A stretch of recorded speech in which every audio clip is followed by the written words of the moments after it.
और बढ़िया है, शुद्ध है। MDH मिर्ची, धनिया, हल्दी, असली मसाले सच सच। MDH।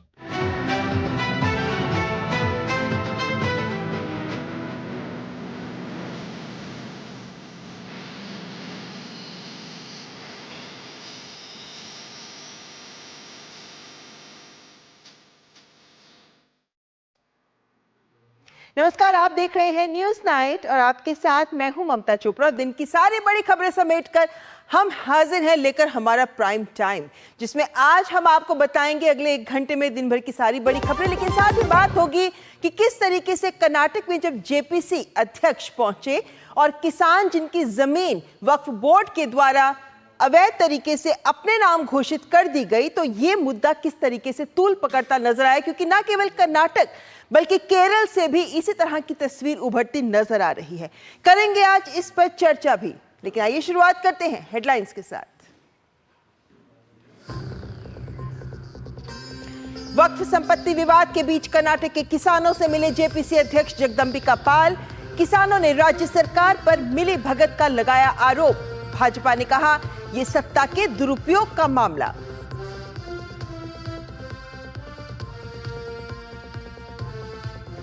जम्मू कश्मीर विधानसभा में अनुच्छेद 370 की वापसी से जुड़े प्रस्ताव पर पक्ष विपक्ष भिड़े।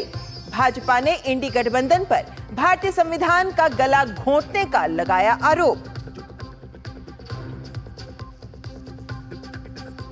कांग्रेस नेता राहुल गांधी के थम नहीं रहे विवादित बोल। आजादी के संघर्ष में राजा महाराजाओं के बलिदान को नकारा। राज परिवारों ने कहा नफरत बेचने वालों को भारत के गौरव और इतिहास पर बोलने का हक नहीं। आतंकवाद निरोधी सम्मेलन में गृह मंत्री ने दोहराई आतंकवाद के खिलाफ जीरो टॉलरेंस की प्रतिबद्धता। अमित शाह ने कहा बीते 1 दशक में भारत के अंदर आतंकवाद के खिलाफ बना मजबूत इकोसिस्टम।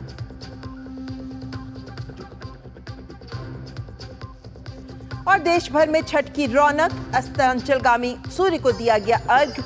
कल सुबह उगते सूर्य को अर्घ्य देने के साथ संपन्न होगा महापर्व। यात्रियों के लिए कल से चलाई जाएंगी 164 विशेष रेलगाड़ियां।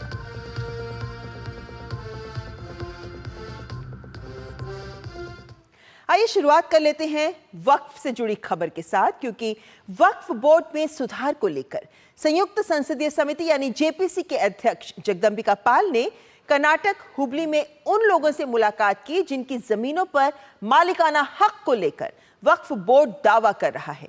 और जेपीसी अध्यक्ष ने कहा कि वक्फ बोर्ड में सुधार को लेकर कई सुझाव मिले हैं। कर्नाटक में किसानों की जमीन को वक्फ बोर्ड की संपत्ति बताए जाने के मामले पर राज्य में सियासी हंगामा खड़ा हो गया है। दरअसल इन किसानों की जमीन पर वक्फ बोर्ड ने दावा किया था, जिसे लेकर कर्नाटक में राजनीतिक विवाद गहरा गया है। इसी कड़ी में किसानों के एक प्रतिनिधिमंडल ने हुबली में वक्फ संशोधन विधेयक पर बनी जेपीसी के अध्यक्ष जगदंबिका पाल से मुलाकात की और कांग्रेस सरकार की मिलीभगत से किसानों की जमीन वक्फ की बताए जाने के खिलाफ ज्ञापन सौंपा। किसानों से मुलाकात के बाद जगदंबिका पाल ने कहा किसानों का कहना है कि वो लगभग 70 वर्षों से यहाँ रह रहे हैं, लेकिन इसके बावजूद वक्फ बोर्ड उनकी जमीन पर स्वामित्व का दावा कर रहा है। वहीं बसवराज बोम्मई ने कहा यह सत्ता के दुरुपयोग का मामला है, जहां किसानों की जमीन को वक्फ संपत्ति में बदल दिया गया। यहाँ तो कर्नाटका में ऐसा लग रहा हुबली में कि जैसे कोई इस समय एक दौर चल रहा है कि जो किसानों की जमीन हो, यहाँ तक देवालय की हो, मठ की हो, 500 साल पुरानी हो, 1000 वर्ष पुरानी हो, उसको भी वक्फ की प्रॉपर्टी को क्लेम किया जा रहा है। This is a classic case of misuse of waqf powers. The waqf powers are very well defined, but however, in Karnataka, the present government and waqf adalat and ministries have totally misused it. इस बीच प्रभावित किसानों ने बेंगलुरु में देवनहल्ली जिले के प्रभारी मंत्री KH Muniyappa के आवास के सामने विरोध प्रदर्शन किया। वहीं जगदंबिका पाल की किसानों के साथ बैठक को कर्नाटक के डिप्टी CM DK शिवकुमार ने राजनीतिक स्टंट करार दिया। उन्होंने कहा प्रदेश की भूमि से जुड़ा यह विषय राज्य का है, न कि जेपीसी का। This is all a political drama. Since the election is there, they are no way connected. It is a state land, is a state subject. इस बीच कर्नाटक वक्फ बोर्ड के 114 किसानों को नोटिस भेजने के अलावा ऐतिहासिक बिदर फोर्ट के 17 मॉन्यूमेंट्स को चिन्हित करके अपनी संपत्ति बताया। खबरों को माने तो वक्फ बोर्ड ने सत्ता का संरक्षण हासिल करके एएसआई प्रोटेक्टेड कई इमारतों पर भी दावा ठोक दिया है। आरटीआई से खुलासा हुआ है कि कर्नाटक वक्फ बोर्ड ने राज्य के 53 ऐतिहासिक स्मारकों पर अपना दावा किया है। इन स्मारकों में कुलबर्गी का किला, गोल गुंबज, बिदर का किला जैसे दर्जनों ऐतिहासिक महत्व की जगह शामिल है। हालांकि किसानों के प्रदर्शन के बाद कर्नाटक की सिद्धारमैया सरकार ने विजयपुर, धारवाड़, यादगीर जिलों में जिन किसानों की जमीन पर कब्जा कर लिया था उसे खारिज कर दिया गया। हुबली, बीदर, गुलबर्गा, शिवमोगा सहित कर्नाटका के कई जिलों में एक समस्या आ गया है, लेकिन कर्नाटका के किसानों के साथ और कर्नाटका के लोगों के साथ न्याय दिलाने का बात इन्होंने कही है। कैमरामैन विनोद के साथ शुभा हत्तरली, डीडी न्यूज़ बेंगलुरु। और कर्नाटक में किसानों की जमीन को वक्फ बोर्ड की संपत्ति बताए जाने को लेकर बवाल मचा हुआ है। किसान लगातार प्रदर्शन कर रहे हैं। वक्फ संपत्ति विवाद के मद्देनजर आज वक्फ संशोधन अधिनियम पर संयुक्त संसदीय समिति के अध्यक्ष जगदंबिका पाल से कर्नाटक के कई किसानों ने अपनी जमीन को लेकर अपना दर्द बयां किया। रामण्ण शंकरप्ಪ गंडूडी, साकी नेलवाड़, तालूಕು ಕುಂದಗೋಳ, ಜಿಲ್ಲಾ ಧಾರವಾಡ। ನಮ್ಮದು ಒಂದು ಎಕರೆ ಹೊಲ ಇತ್ತು, ಅದು ಒಕ್ಕ ಕಮಿಟಿ ಗಂಡೂಡಿ ನಮ್ಮ ಅಜ್ಜಮ್ಮನ ಆಸ್ತಿ ಕಮಿಟಿಗೆ ಕುಂತೈತಿ, ದಯವಿಟ್ಟು ನಾವು 6 ಮಂದಿ ಇದ್ದೇವ್ರಿ, ಮಾಡಿಕೊಡ್ರಿಪ್ಪ ಬೇಡ ಕೂತಿ। ಗೋಳ ತಾಲೂಕು ಎಲಿವಾಳ, ಧಾರವಾಡ ಜಿಲ್ಲಾ।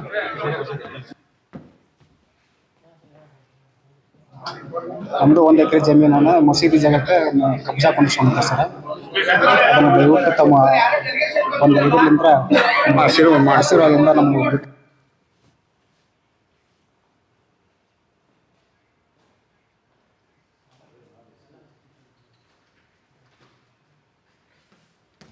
तो कर्नाटक में ये जो वक्फ बोर्ड को लेकर विवाद हो रहा है, इसी की एक तस्वीर आपके सामने हम रखना चाहते हैं, क्योंकि दरअसल ये पूरा विवाद है क्या। ये विवाद वहां से खड़ा हुआ जब विजयपुरा, उत्तर कर्नाटक में किसानों के सामने एक बड़ी समस्या तब आ गई जब उनकी पुश्तैनी जमीन को लेकर ही उस पर दावा किया गया। और इन किसानों के ऊपर दावा इस बात का इनकी जमीन के खिलाफ किया गया कि ये वक्फ बोर्ड की जमीन है। और समझ में ये आ रहा था कि 44 ऐसे संपत्तियां हैं जिनके भूमि अभिलेख में ही वक्फ बोर्ड का नाम डाल दिया गया, जबकि इन किसानों को कोई नोटिस नहीं दिया गया, इनके साथ कोई सुनवाई नहीं हुई, बस सिर्फ इनके खिलाफ एक फरमान इस तरीके का सुना दिया गया कि आपको अपनी संपत्ति को खाली करना है। और इसको लेकर इन किसानों के सामने एक बड़ी समस्या होगी, क्योंकि 70 सालों से ये किसान उसी स्थान पर रहते आए हैं और इसीलिए ये पूरा मसला एक विवाद के रूप में खड़ा हो गया। लेकिन इसमें भाजपा ने भी फिर कर्नाटक की कांग्रेस सरकार पर बड़े गंभीर आरोप लगाए। उन्होंने ये बात रखी कि राजस्व अभिलेखों में जो रातों रात वक्फ बोर्ड का नाम डाल दिया गया और इसके तहत जो आरटीसी होती है, यानी अधिकारों का आपके पास स्वामित्व है, तो उसके बाद किराएदारी या फसलों का जो भी रिकॉर्ड होता है, उन सभी में म्यूटेशन भी कर दी गई और इन सब में वक्फ बोर्ड का नाम डाल दिया गया। और यह विवाद जब बढ़ा, जब इसने तूल पकड़ा, तो फिर कांग्रेस भी डैमेज कंट्रोल में जुट गई और कैबिनेट मंत्री ने ही इस बात को सामने रखा कि ये राजपत्र में, गैजेट में किसी गलती की वजह से ऐसा हुआ है और उसके बाद वक्फ बोर्ड के दावे पर भ्रम पैदा हो गया है। लेकिन इसके बाद कांग्रेस बैकफुट पर आ गई और बैकफुट पर आने के कारण ये बोला गया कांग्रेस की ओर से कि 1200 एकड़ में से मात्र 11 एकड़ ही वक्फ संपत्ति है, बाकी सारी ही संपत्ति किसानों की जमीन है। लेकिन इस बात से, इस घटना से कई बड़े सवाल खड़े होते हैं, जो एक बार फिर केंद्र में ले आते हैं उस सवाल को जो कई महीनों से हमारे सामने है। वो है वक्फ बोर्ड की संपत्तियों पर उठते सवाल, क्योंकि देश भर में लगभग 8,70,000 से ज्यादा ऐसी संपत्तियां हैं जिसमें 9 लाख से अधिक एकड़ पर वक्फ बोर्ड का ही एकाधिकार है। और सवाल इस वजह से खड़े होते हैं क्योंकि ये जो अपने अधिकार की बात करते हैं तो उनमें बहुत सारे ऐसे स्मारक हैं जो एएसआई द्वारा संरक्षित स्मारक हैं। पूरे भारत में पहले 52,000 संपत्तियां ही होती थी वक्फ बोर्ड की। 2009 में यह आंकड़ा बढ़कर 3 लाख संपत्तियों तक पहुंच गया, लेकिन 15 सालों में ये 8,70,000 से अधिक ये संपत्तियां हो गई हैं। जो एएसआई के द्वारा संरक्षित हैं उनमें भी 120 ऐसे स्मारक हैं जिन पर दावे किए जाते रहे हैं कि ये वक्फ बोर्ड का कहना है, ये इन पर तो उनका अधिकार है। और इनमें बहुत सारे मशहूर स्मारक हैं। इसमें शाह शुजा स्मारक, नादिर शाह का मकबरा और बेगम बिल्किस की कब्र इत्यादि, ये तो कुछ एक हैं, लेकिन एक बहुत बड़ी फहरिस्त है जिनमें से बहुत सारे कर्नाटक में भी है, मध्य प्रदेश के, जिनका मैंने नाम आपके सामने लिखा। लेकिन 2005 में तो ताजमहल को भी वक्फ संपत्ति ही घोषित कर दिया गया। एएसआई अदालतों में गई उनके खिलाफ ये बोलने के लिए कि ये उनकी संपत्ति हो नहीं सकती। लेकिन और देखिए, हैदराबाद के 5 स्टार होटल मुक्ता देवी मंदिर को लेकर भी वहां भी सांकेतिक बोर्ड लगा दिए गए कि ये तो वक्फ की संपत्ति है। अलीगढ़ का मशहूर बाबा मठ, मीठा बाबा मठ, उसको लेकर भी यही बात कही जाती रही। कोल्हापुर महाराष्ट्र के वडानागे गांव है एक, वहां एक महादेव मंदिर भी है। उसके आसपास की जितनी जमीन है वक्फ का कहना है कि ये तो सारी जमीन हमारी है। तिरुचिरापल्ली तमिलनाडु में 1500 साल पुराना वहां सुंदरेश्वर मंदिर है और उसको भी वक्फ बोर्ड कहता है मेरी ही संपत्ति। वहां तो एक पूरा गांव ही है जिसको वक्फ ने अपनी संपत्ति घोषित कर दिया है। अब इसी वजह से वक्फ की संपत्तियों को लेकर सवाल उठ रहे हैं। 100 साल पुराने गांव चेराई पर, ये मछुआरों का गांव है तमिलनाडु का, और इस पर भी वक्फ का कहना है कि हमारा है। 610 परिवार है यहाँ इस गांव के जिनको अब ये बेघर होने का खतरा पैदा हो गया है। और 2022 में उनके सामने ये तस्वीर आई कि ये गांव आपका है ही नहीं, क्योंकि तो वक्फ की जमीन है। लेकिन अब अपनी जमीन पर ना तो वो लोन ले सकते हैं, ना वो उसे बेच सकते हैं। और कहा जा रहा है कि वक्फ बोर्ड की मनमानी का एक उदाहरण है ये चेराई गांव, लेकिन देश भर में ऐसे कितने ही संपत्तियां हैं। और एक बड़ी बात, वामपंथी पार्टी के विधायक एन उन्नीकृष्णन ने इस बात को सामने रखा केरला में कि वक्फ बोर्ड की सबसे बड़ी खामी है उसकी असीमित शक्तियां। और इसीलिए वक्फ बोर्ड में जो इसके अधिनियम में जो संशोधन की बात उठ रही है उसके पीछे एक बड़ा कारण यही है कि 2013 में जो कांग्रेस सरकार थी उसने जिस तरीके से संशोधन कर इनको असीमित शक्तियां दी गई, उनसे बहुत सारी समस्याएं खड़ी हो गई हैं। वक्फ संपत्तियों पर सवाल इस वजह से ही है कि पूरे भारत में जो उनकी संपत्तियां थी उनकी तादाद जिस तरीके से बढ़ी है उनमें कोई वेरिफिकेशंस तक नहीं है, और इसी वजह से ये सवाल खड़े हो रहे हैं। और इसी वजह से जेपीसी इस मुद्दे पर गठित की गई है, जो अब 5 राज्यों का दौरा भी कर रही है, जहां पर जाकर वो बातचीत करेंगे, सभी स्टेक होल्डर्स से उनकी बात करेंगे। उससे पहले हमने देखा है कि कितने बैठकें हो चुकी हैं जिसमें तमाम स्टेक होल्डर्स ने, हितधारकों ने अपनी अपनी बात सामने रखी। लेकिन कर्नाटक में ये जो मसला गरमाया हुआ है, करेंगे इस पर चर्चा। लेकिन उससे पहले यहाँ पर एक ब्रेक के लिए रुकते हैं, ब्रेक के बाद हाजिर होते हैं। आपके घर के खाने में रेस्टोरेंट जैसा स्वाद ले आए MDH का शाही पनीर मसाला। पनीर को क्या मस्त बना डाला। दादू, ये प्रीमियम क्या होता है? बेटा प्रीमियम मतलब समझ लो पेट्रोल। जब तक कार में पेट्रोल है तब तक कार चलेगी, पेट्रोल खत्म कार स्टॉप। पर पापा, इस बार पेट्रोल खत्म होने पर भी कार चलती रहेगी। वो कैसे?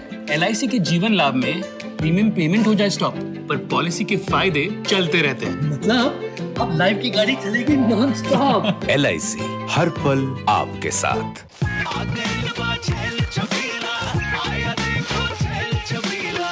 अच्छा भैया, मेरी गाय को भी अपने हाथों से चारा खिला दो। अरे खिलाई देते हैं। हमारी गाय भैया।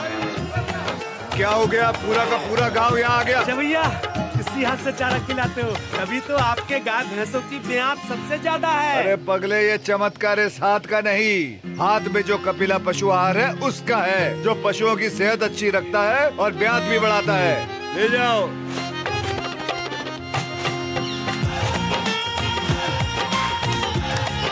कपिला, देश का नंबर 1 पशु आहार। मेरी पसंद, मेरी पसंद, मेरी पसंद, मेरी पसंद, हमारी पसंद, हम सबकी पसंद। मजबूत देश का मजबूत सरिया हो गया स्टील।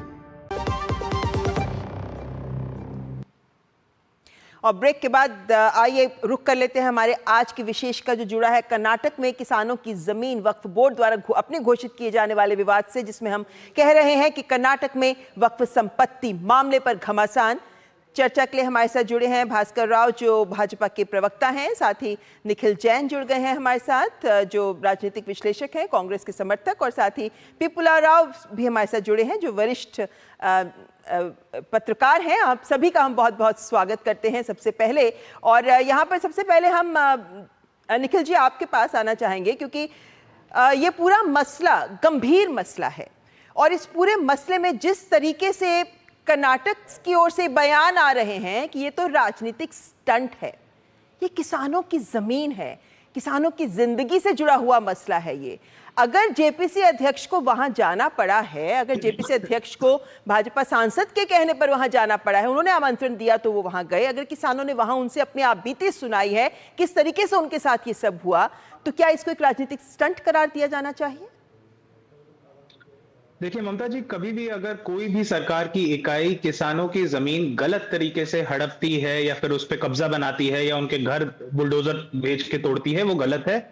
राजनीतिक स्टंट इसमें यह है कि जब एक जेपीसी का गठन हो रखा है संसद में, जिसमें विपक्ष के भी सांसद हैं, सत्ता पक्ष के भी सांसद हैं, तो क्यों ऐसा है कि केवल और केवल 2 सत्ता पक्ष के सांसद जाते हैं, अपने साथ एक और विधायक को लेके जाते हैं जो उसी पार्टी यानी कि भाजपा का होता है, और उसके बाद एक पूरे किसानों की जमीन से जुड़े मुद्दे, वक्त से जुड़े मुद्दे को एक भाजपा का पॉलिटिकल इवेंट बना दिया जाता है। पॉलिटिकल स्टंट इसे इसलिए कहा जा रहा है। दूसरी बात, ये आपके दर्शकों के लिए जानना बहुत बहुत महत्वपूर्ण है कि वक्फ को लोग इस तरीके से समझते हैं जैसे वक्फ कोई पैरेलल गवर्नमेंट ऑर्गेनाइजेशन है, एक अलग ही सरकार से अलग चल रही है। ऐसा नहीं है।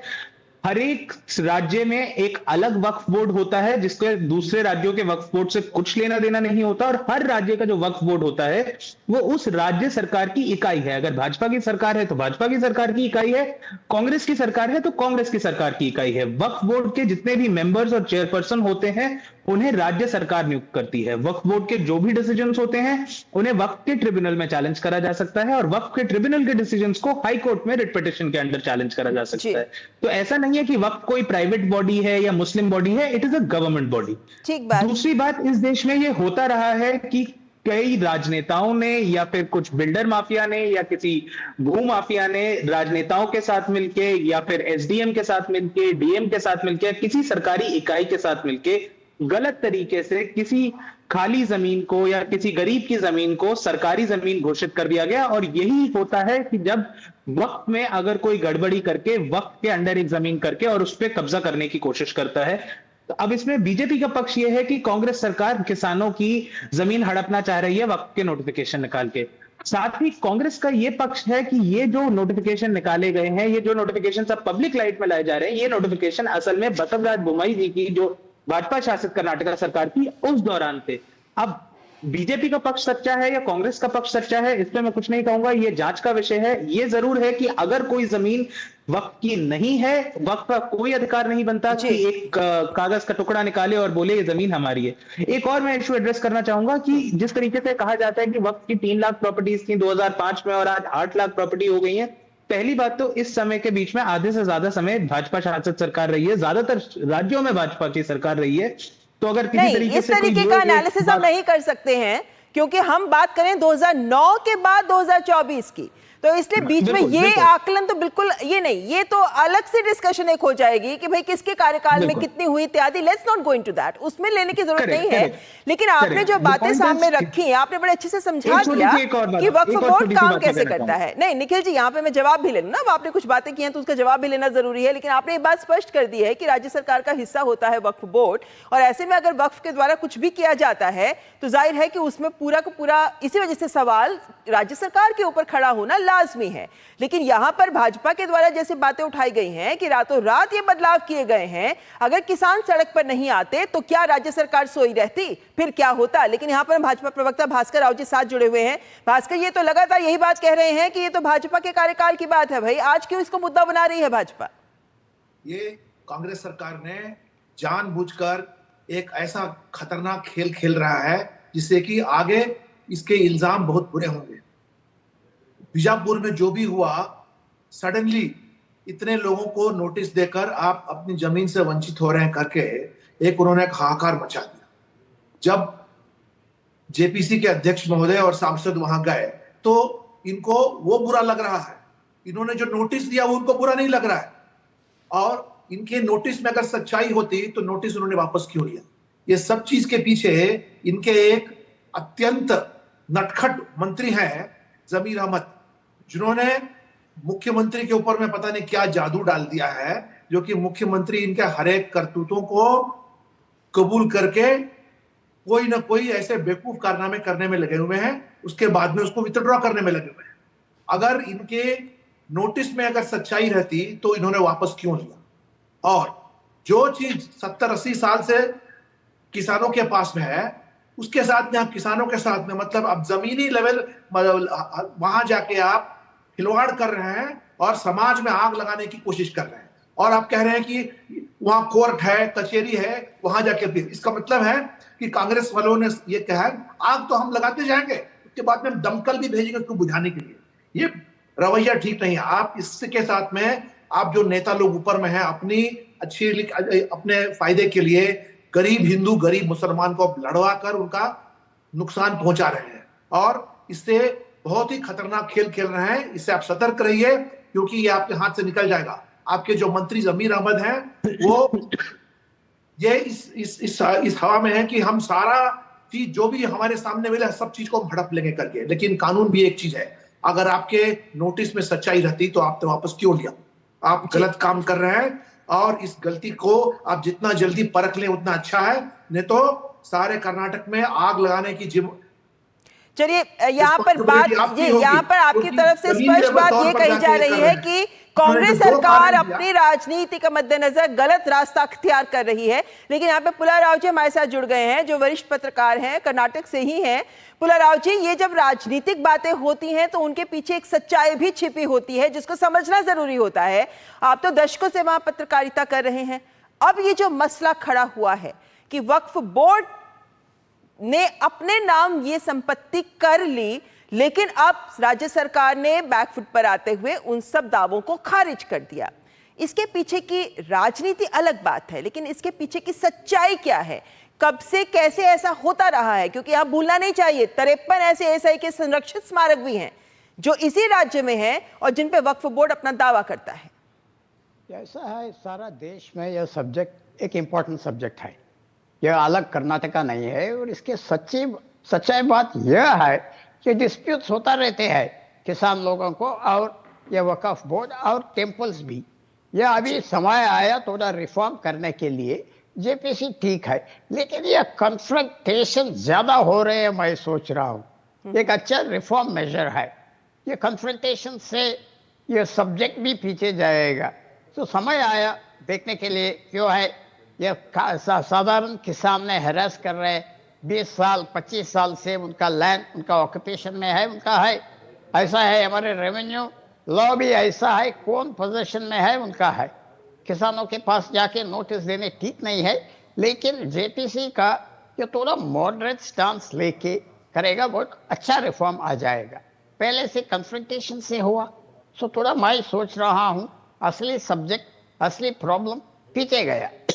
अभी आंध्र प्रदेश में तेलंगाना में सारा देश में यह सब्जेक्ट है, ये कैसा रैशनलाइज करेगा, कैसा सोल्यूशन के लिए ये बड़ा प्रॉब्लम आ जाएगा।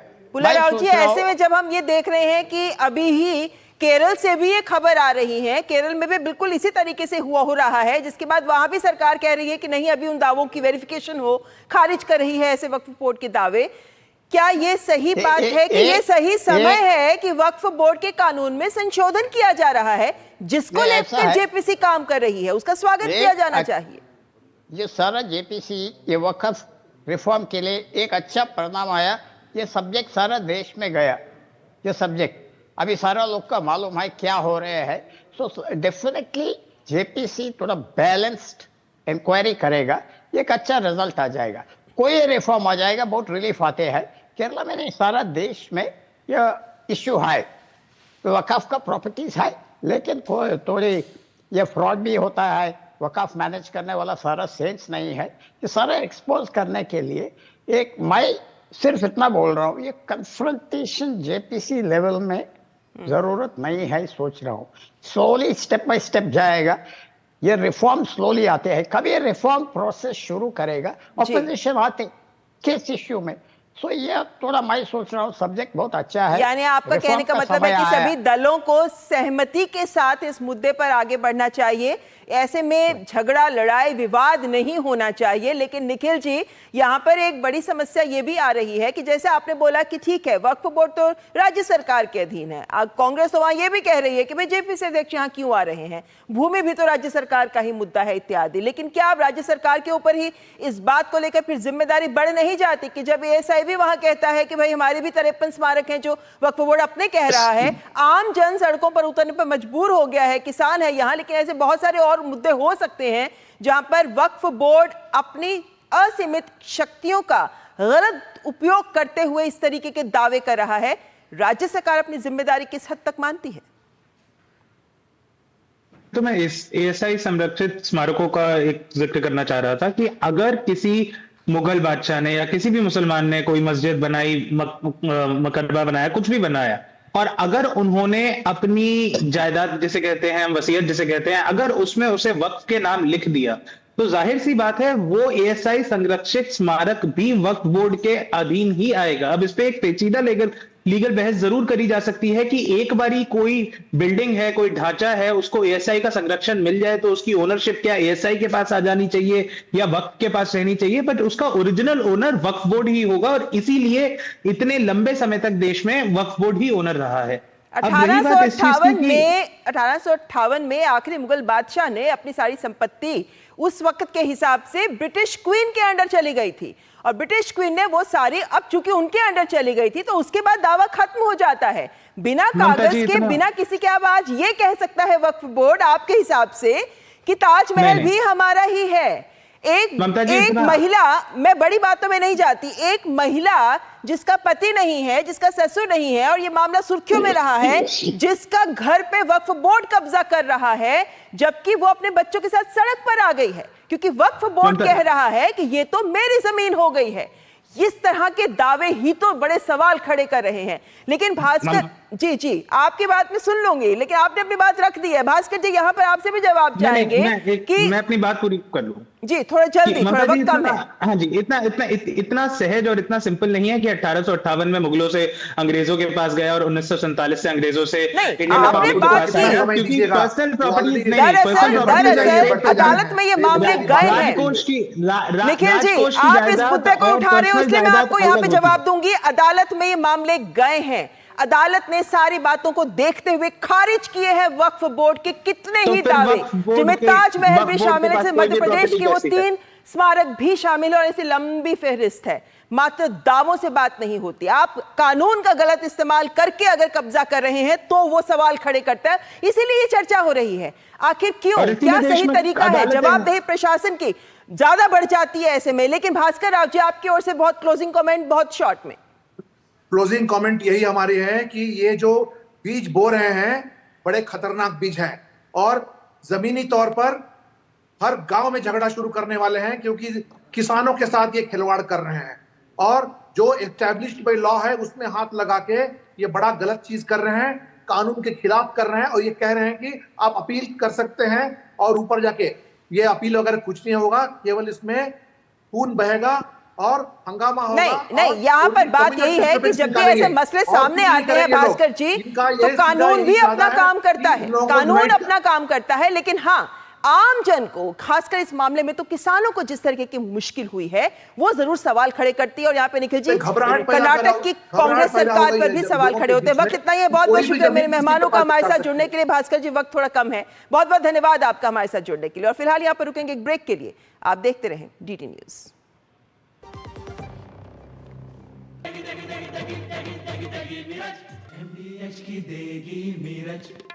देगी मिर्च का तड़का, अंग अंग फड़का। MDH की देगी मिर्च।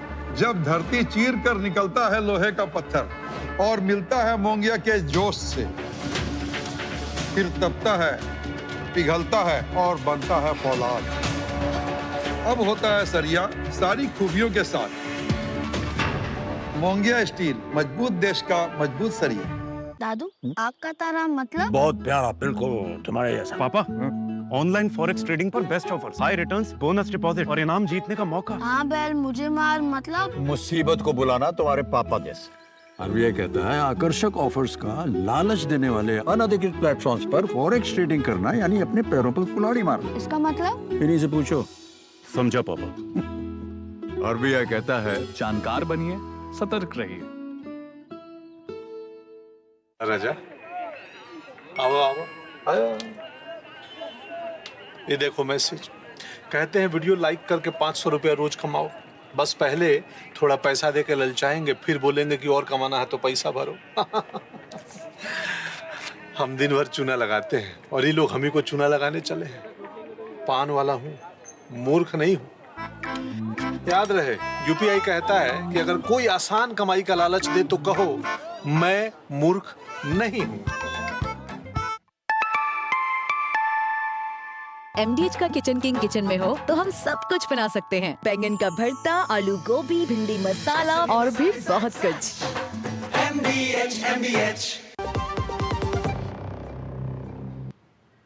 और बात 370 की।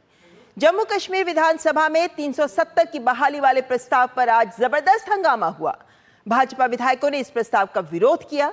वहीं सदन में इंजीनियर रशीद के भाई और विधायक खुर्शीद अहमद शेख ने अनुच्छेद 370 पर बैनर दिखाया तो हाथापाई तक की नौबत आ गई। इस मसले पर भाजपा ने इंडी गठबंधन पर देश को तोड़ने का आरोप लगाया है। जम्मू कश्मीर में विधानसभा के शीतकालीन सत्र में चौथे दिन की कार्यवाही हंगामे भरी रही। दरअसल अनुच्छेद 370 के बहाली के प्रस्ताव पर सत्ता पक्ष और विपक्ष के विधायक आपस में भिड़ गए। बता दें, लोकसभा सांसद इंजीनियर राशिद के भाई और लंगेट से विधायक खुर्शीद अहमद शेख ने सदन में आर्टिकल 370 का बैनर दिखाया। बैनर दिखाए जाने का बीजेपी नेता और विधानसभा में विपक्ष के नेता सुनील शर्मा ने विरोध किया। मामला इतना गर्म हो गया कि हाथापाई तक की नौबत आ गई और दोनों गुट में हाथापाई भी हो गई। भारी हंगामे के बाद स्पीकर ने 15 मिनट के लिए सत्र की कार्यवाही स्थगित कर दी। हालांकि बाद में पूरे दिन के लिए कार्यवाही स्थगित हो गई। वहीं भाजपा नेता स्मृति ईरानी ने इंडी गठबंधन पर जम्मू कश्मीर में भारतीय संविधान का गला घोंटने की हिमाकत करने का आरोप लगाया है। मैं इंडी अलायंस के सभी नेताओं को, देश के नागरिकों और भारतीय जनता पार्टी के कार्यकर्ताओं के माध्यम से आश्वस्त करना चाहती हूं कि संसद द्वारा पारित धारा 370 पुनर्स्थापित नहीं होगा। इस बीच भाजपा नेता रविंद्र रैना ने अनुच्छेद 370 के प्रस्ताव को विधानसभा में लाने को गैर कानूनी और असंवैधानिक बताया। वहीं भाजपा प्रवक्ता शहजाद पूनावाला ने कहा कि भारत जोड़ो का नारा देने वाले आज भारत तोड़ो की राजनीति कर रहे दल का समर्थन कर रहे हैं।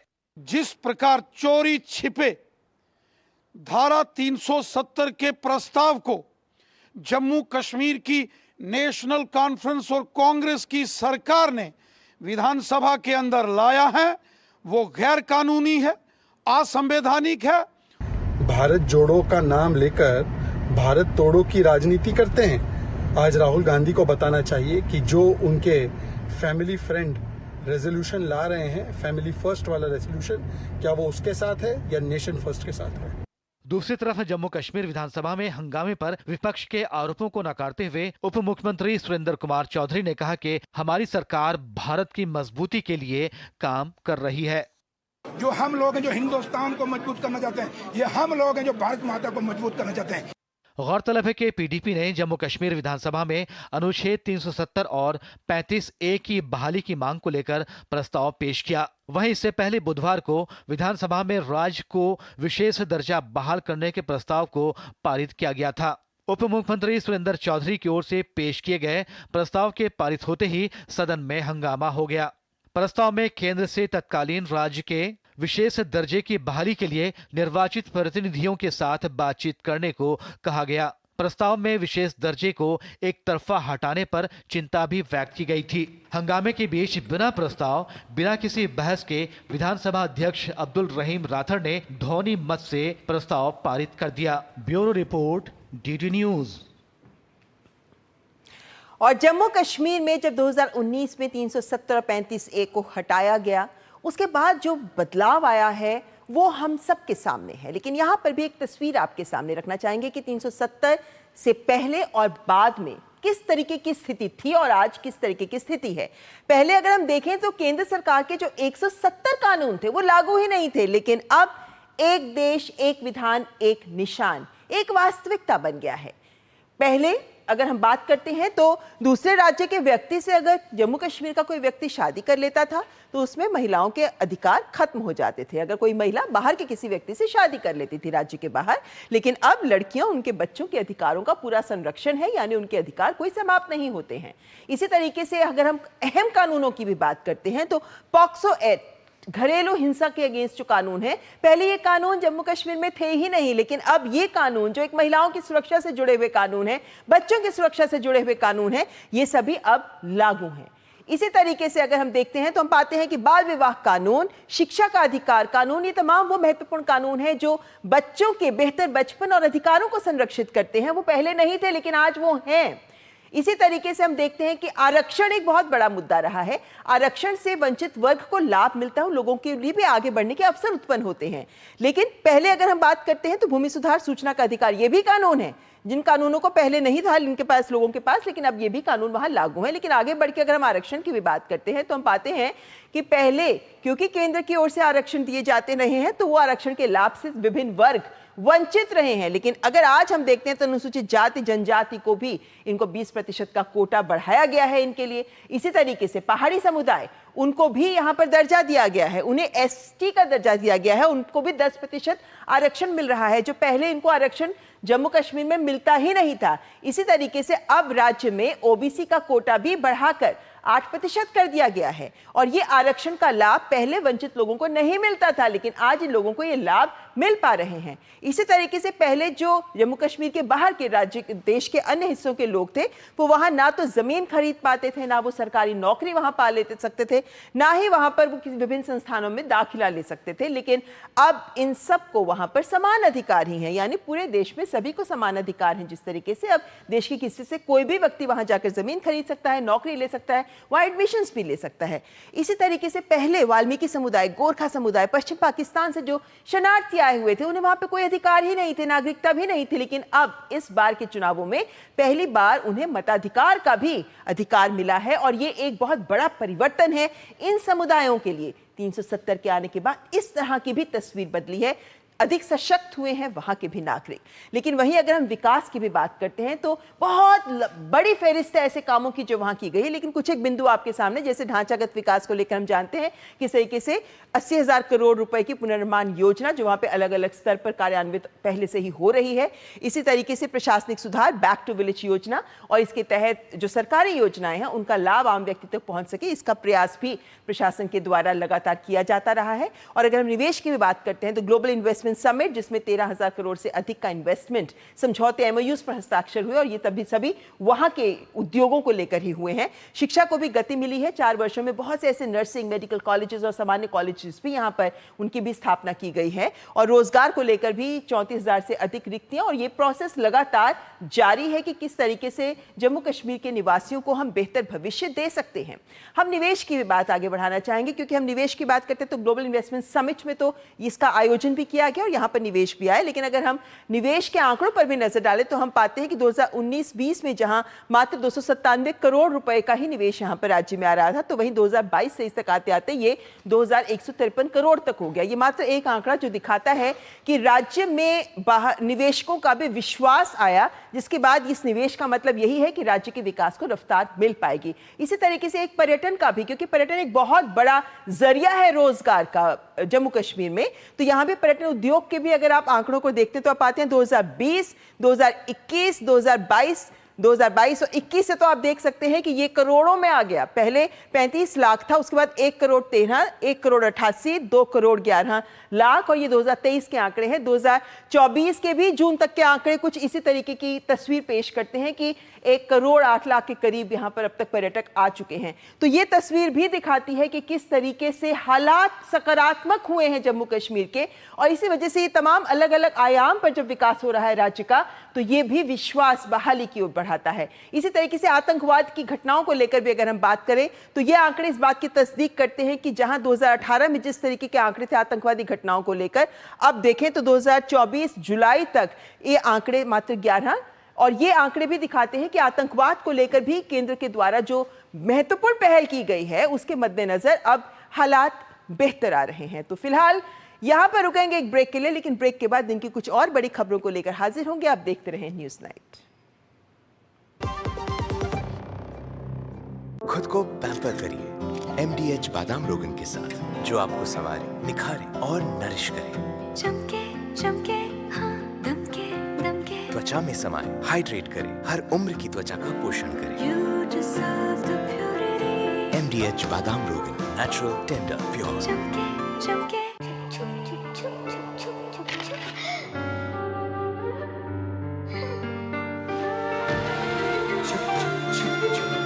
आ जाओ।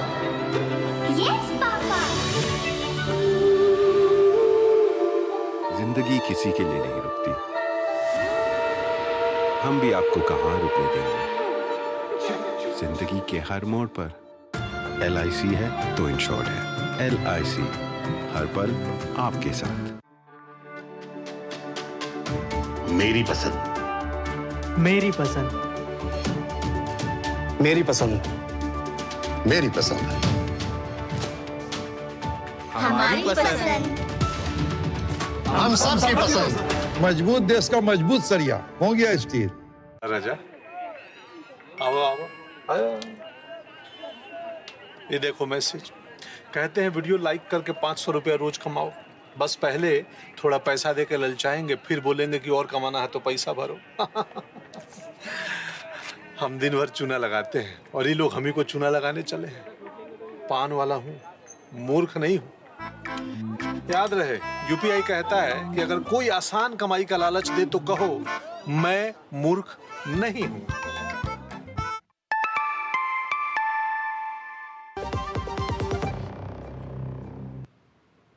ब्रेक के बाद अब बात राहुल गांधी की। देश के विपक्ष के नेता जो विभिन्न मसलों पर जब अपनी बात रखते हैं तो विवादों में घिर जाते हैं। एक समाचार पत्र में अपने आलेख में राहुल गांधी ने आजादी के पहले देश की रियासतों, राजा महाराजाओं और नवाबों को लेकर लिखा कि ईस्ट इंडिया कंपनी ने इनके साथ साझेदारी कर या इन्हें रिश्वत देकर या फिर डरा धमकाकर देश पर नियंत्रण किया। इस आलेख के कारण अब पुनः राहुल गांधी विवादों में आ गए हैं और आजादी के लिए संघर्ष करने वाले राजवंशों से जुड़े लोगों ने राहुल गांधी के इस बयान पर कड़ी निंदा की है। कांग्रेस के पूर्व अध्यक्ष और पार्टी सांसद राहुल गांधी एक बार फिर विवादों में घिर गए हैं। दरअसल राहुल गांधी ने आजादी के पहले देश में रही रियासतों, राजा महाराजाओं और नवाबों को कटघरे में खड़ा किया है। इसके बाद रियासतों के वंशजों सहित सत्ताधारी दल भाजपा ने भी राहुल गांधी पर हमला बोला है। दरअसल देश के प्रमुख अखबारों में लिखे अपने एक आलेख में राहुल गांधी ने ईस्ट इंडिया कंपनी के एकाधिकारवादी रवैये का जिक्र करते हुए इसका ठीकरा राजा महाराजाओं और नवाबों पर फोड़ा है। राहुल गांधी ने अपने आलेख में लिखा है कि ईस्ट इंडिया कंपनी ने हमारे देश के राजाओं और नवाबों के साथ साझेदारी कर, उन्हें रिश्वत देकर या फिर डरा धमकाकर इस देश पर नियंत्रण किया। उन्होंने हमारे देश के बैंकिंग, प्रशासनिक और सूचना तंत्र पर नियंत्रण किया। हम किसी देश से अपनी आजादी नहीं हारे, बल्कि हमें एक एकाधिकारवादी निगम ने हराया और फिर दमनकारी तंत्र चलाया। अब मूल ईस्ट इंडिया कंपनी तो खत्म हो गई है, लेकिन अब उसकी जगह एकाधिकारवादियों की नई नस्ल ने ले ली है। राहुल गांधी के इस आलेख पर देश की आजादी के लिए संघर्ष करने वाले राजवंशों से जुड़े लोगों ने राहुल गांधी के बयान की कड़ी भर्त्सना की है। वीर सावरकर पुस्तक के लेखक, पूर्व केंद्रीय सूचना आयुक्त और मराठा सेनापति सरदार भीखाजी राव माहुरकर के वंशज उदय माहुरकर ने सोशल मीडिया मंच X पर अपने पोस्ट में लिखा, राहुल गांधी के अपने नवीनतम लेख में पूर्व महाराजाओं की आलोचना नए भारत के निर्माण में पूर्व शासकों की भूमिका के बारे में उनकी बचकानी समझ को दर्शाती है। भारत उन राजाओं का बहुत आभारी है जिन्होंने अपने सदियों पुराने साम्राज्यों को बिना किसी द्वेष के मां भारती के चरणों में समर्पित कर दिया। यदि इन 500 से अधिक शासकों में से कुछ ने भी विद्रोह करने का फैसला किया होता तो स्वतंत्र भारत की यात्रा गृह युद्ध से शुरू होती। राहुल गांधी जिनका परिवार कई दशकों तक भारत पर शासन करने के बाद भी सत्ता छोड़ने को तैयार नहीं है, उन्हें भारत के पूर्व राजघरानों पर निशाना साधने का कोई अधिकार नहीं है। इस मुद्दे पर भारतीय जनता पार्टी ने भी राहुल गांधी के आरोपों को निराधार बताते हुए तथ्य को जांचने के बाद ही निष्कर्ष पर पहुंचने की बात कही है। राजस्थान के उप मुख्यमंत्री दिया कुमारी ने लोकसभा में विपक्ष के नेता राहुल गांधी के मीडिया लेख की निंदा की। उन्होंने कहा कि राहुल गांधी को इतिहास की जानकारी नहीं है, वे जानबूझकर राज परिवारों की छवि धूमिल करना चाहते हैं। जो राहुल गांधी के लेख में उन्होंने कहा है, मैं उसकी घोर निंदा करती हूँ। उन्होंने जिस तरह से राज परिवारों को जिस तरह से कहा है कि इन्होंने रिश्वत ली और बहुत ही उल्टा सीधा कहा है, उनको क्या है कि हिस्ट्री की जानकारी नहीं लगती। इस तरह की बात कहने से पहले उनको पूरे तथ्यों की जानकारी लेनी चाहिए थी। ग्वालियर राजघराने के वारिस और केंद्रीय मंत्री ज्योतिरादित्य सिंधिया ने राहुल गांधी को इस मुद्दे पर आड़े हाथों लिया और एक्स पर अपने पोस्ट में उन्होंने लिखा, नफरत बेचने वालों को भारतीय गौरव और इतिहास पर व्याख्यान देने का कोई अधिकार नहीं है। भारत की समृद्ध विरासत के बारे में राहुल गांधी की अज्ञानता और उनकी औपनिवेशिक मानसिकता ने सभी हदें पार कर दी हैं। यदि आप राष्ट्र के उत्थान का दावा करते हैं तो भारत माता का अपमान करना बंद करें और महादजी सिंधिया, युवराज बीर टिकेंद्रजीत, कित्तूर चेन्नम्मा और रानी वेलू नचियार जैसे सच्चे भारतीय नायकों के बारे में जानें, जिन्होंने हमारी स्वतंत्रता के लिए जमकर लड़ाई लड़ी। Bureau report, DD news. राष्ट्रपति द्रौपदी मुर्मू ने आज भारत के स्वदेशी विमानवाहक पोत आईएनएस विक्रांत का दौरा किया। अपने संबोधन में राष्ट्रपति मुर्मू ने हिंद महासागर में शांति और स्थिरता सुनिश्चित करने में भारतीय नौसेना की भूमिका को सराहा। In the global geopolitical and security environment, especially in the maritime domain, demands that we continue to strengthen our naval power to safeguard and pursue our national maritime interest in the region and beyond. It is through the readiness and steadfast commitment of the Indian Navy that India has ensured a safe and peaceful environment in the Indian Ocean region. News night में आगे आपको दिखाएंगे छठ पूजा के भी रंग, लेकिन उससे पहले यहाँ रुकेंगे एक ब्रेक के लिए। अब आया असली स्वाद। अब आया स्वाद। जब स्वाद के पड़े हो लाले तो MDH का चंकी चाट मसाला डालें। MDH का चंकी चाट मसाला। MDH। मेरे पापा ने इन्वेस्ट किया LIC के जीवन अक्षय में, जो दे रहा है इमीडिएट और guaranteed annuity at regular intervals जिंदगी भर के लिए। वाह, पर हमें तो इस एज तक वेट करना पड़ेगा ना। बिल्कुल नहीं, हमने तो अभी इन्वेस्ट किया है LIC के न्यू जीवन शांति में, जो हमें देगा डिफर्ड एन्युटी, मतलब कुछ साल बाद से regular income. I see। LIC के एन्युटी प्लान्स दे एन्युटी ऑप्शंस और नियमित इनकम पाने में फ्लेक्सिबिलिटी भी। LIC हर पल आपके साथ। एक ऐसा तबका जो रिटायरमेंट के बारे में आज भी बिल्कुल नहीं सोचता, वो है औरतें। औरतें कमा के भी वल्नरेबल हैं। सो NPS एक इक्वालिटी ला रहा है, हम सब एक बराबर प्लेटफॉर्म पे हैं। अपने बेहतर कल को सुनिश्चित करने के लिए NPS जरूरी है। देश में बीते 10 वर्षों में आतंकी घटनाओं में 70% की कमी आई है। आतंकवाद निरोधी सम्मेलन में बोलते हुए गृह मंत्री अमित शाह ने कहा कि NIA सहित विभिन्न एजेंसियों को कानूनी रूप से सशक्त किया गया है, सुरक्षा ढांचे को मजबूत बनाया गया है और आज सुरक्षा एजेंसियों के बीच बेहतर तालमेल देखने को मिल रहा है। मोदी सरकार ने पिछले 10 वर्षों में रणनीति बनाकर आतंकवाद के खिलाफ प्रभावी कदम उठाए हैं, जिसके चलते आतंकवाद से लड़ने को लेकर मजबूत इकोसिस्टम तैयार हुआ है। बीते 10 वर्षों में आतंकी घटनाओं में 70% की कमी आई है। आतंकवाद निरोधी सम्मेलन में गृह मंत्री ने बताया कि NIA सहित विभिन्न एजेंसियों को कानूनी रूप से अधिक अधिकार दिए गए हैं, जिससे आतंकवाद से बेहतर तरीके से निपटा जा सके। मोदी जी के देश के प्रधानमंत्री बनने के बाद आतंकवाद के खिलाफ एक ठोस रणनीति लेकर भारत सरकार चली है। मोदी जी का एक घोष वाक्य जीरो टॉलरेंस अगेंस्ट टेररिज्म, ये न केवल भारत, समग्र विश्व ने आज स्वीकार किया है। और ये 10 साल के अंदर भारत के अंदर टेररिज्म के खिलाफ लड़ने की एक मजबूत इकोसिस्टम खड़ी हुई। हालांकि बहुत कुछ करना बाकी है, परंतु 10 साल के काम का विहंगावलोकन करें तो संतोषजनक चित्र इस 10 साल में हमारे सामने खड़ा हुआ है। भारत के सुरक्षा ढांचे को मजबूत करने के लिए सुरक्षा एजेंसियों के बीच तालमेल को बेहतर किया गया है। शहीदों के परिवारों को धन्यवाद देते हुए गृह मंत्री ने बताया कि आजादी के बाद से अब तक देश की आंतरिक सुरक्षा और सीमाओं की सुरक्षा बनाए रखने के लिए 36,468 पुलिसकर्मियों ने शहादत दी है। अमित शाह ने कहा, आतंकवादी हमलों से सटीक तरीके से निपटने के लिए उच्च स्तर की तकनीक अपनानी होगी। गृह मंत्री ने साफ कहा कि आतंकवाद को पूरी तरह से खत्म करने के लिए इसका वित्त पोषण रोकना होगा। अब आतंकवाद का सामना जो हमें करना है वो समझकर चलिए। वो सीमाहीन और अदृश्य तरीके से आतंकवादी हमले और उनका षड्यंत्र हमारे खिलाफ खड़ा है। अगर इसका हमें सटीक सामना करना है तो उच्चतम टेक्नोलॉजी से हमारे युवा अफसरों को लैस करना पड़ेगा, उनकी ट्रेनिंग करनी पड़ेगी और उसको भी हमने आने वाले दिनों में ट्रेनिंग का एक अहम हिस्सा बनाना। इस मौके पर गृह मंत्री ने 11 पदक विजेताओं को सम्मानित भी किया। दिल्ली में चल रहे 2 दिवसीय आतंकवाद निरोधी सम्मेलन में राज्यों और केंद्र शासित प्रदेशों के सीनियर पुलिस अधिकारी, स्पेशल सिक्योरिटी एजेंसी, फॉरेंसिक और तकनीकी विशेषज्ञ भी शामिल हो रहे हैं। शैलेंद्र मिश्र, डीडी न्यूज, दिल्ली। देश के कई हिस्सों में आस्था का महापर्व छठ बेहद धूमधाम से मनाया जा रहा है।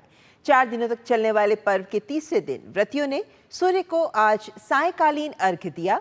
वहीं शुक्रवार को उगते सूर्य को अर्घ्य देने के बाद विधि विधान से इस 4 दिवसीय पर्व का समापन हो जाएगा। लोक आस्था के महापर्व छठ पर्व की देश के कई हिस्सों में धूम मची हुई है।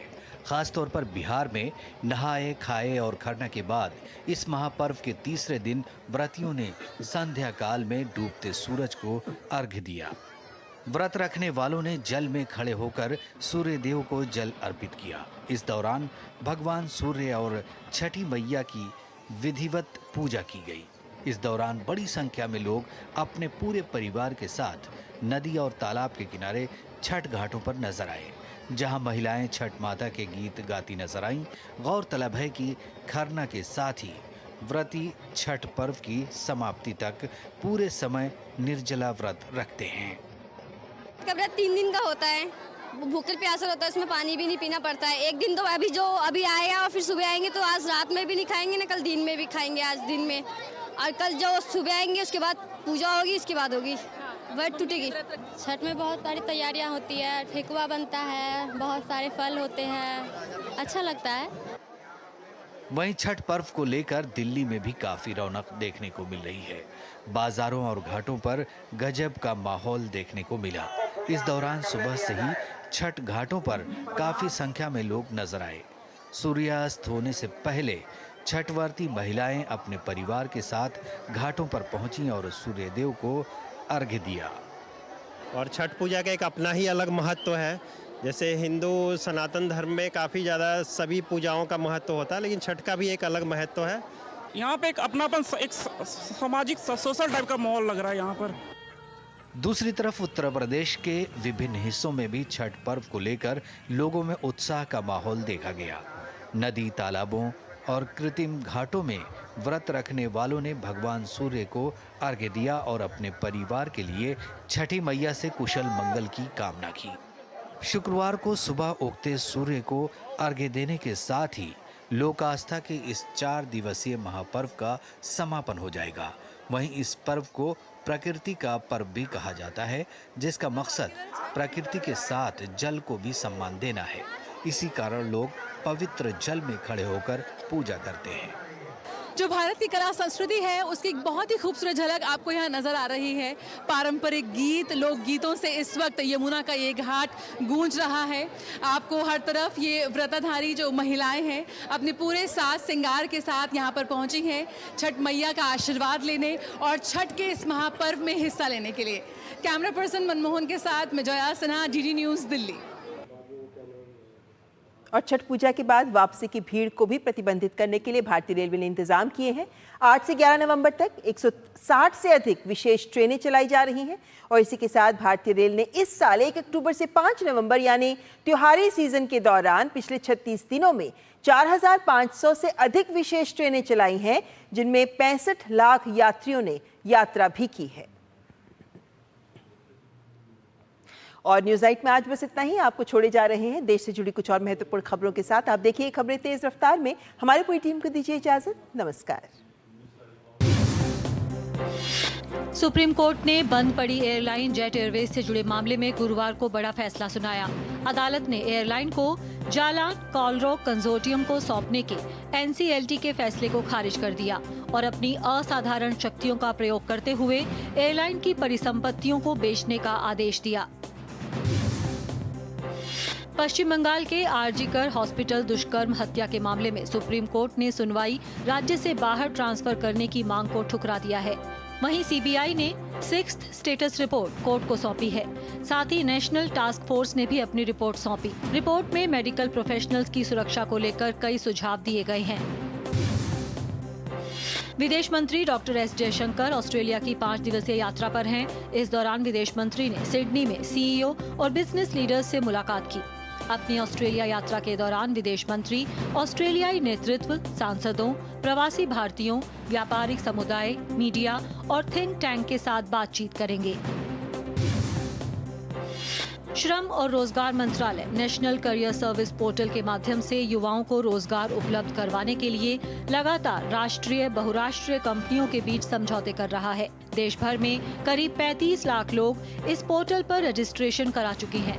इसी कड़ी में आज श्रम एवं रोजगार मंत्रालय और सिग्नस हेल्थ केयर के बीच समझौता पत्र पर हस्ताक्षर हुए। रक्षा मंत्रालय के तहत आने वाले रक्षा उत्पादन विभाग ने करीब 1500 स्थलों पर स्वच्छता अभियान चलाया। इस स्वच्छता अभियान के बाद स्क्रैप से 12.36 करोड़ रुपए का राजस्व मिला। साथ ही 8 लाख वर्ग फुट जगह भी खाली हुई। 20 नवंबर से गोवा में भारतीय